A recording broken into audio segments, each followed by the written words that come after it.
নেত্রকোনার জনপ্রিয় content creator Ripon মিয়া অভিযোগ করেছেন, টেলিভিশন সাংবাদিক পরিচয়ে কয়েকজন সংবাদকর্মী তার পরিবারের গোপনীয়তা লঙ্ঘন করেছেন। সোমবার নিজের অফিসিয়াল ফেসবুক পেজে এক পোস্টে তিনি এই অভিযোগ তোলেন।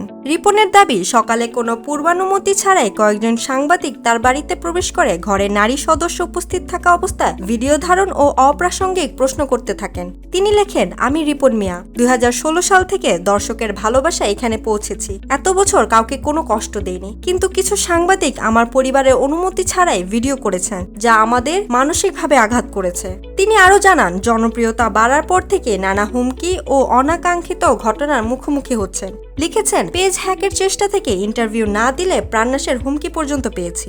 রিপন বলেন, আমার পরিবার সাধারণ মানুষ, তারা কখনোই মিডিয়ার সামনে আসেনি। আমি কাউকে ছোট করতে চাই না, তবে যারা এই কাজ করেছেন তারা বিবেককে প্রশ্ন করুন। ব্যক্তিগত জীবনে হস্তক্ষেপ করে টাকা রোজগার কখনোই ন্যায্য নয়।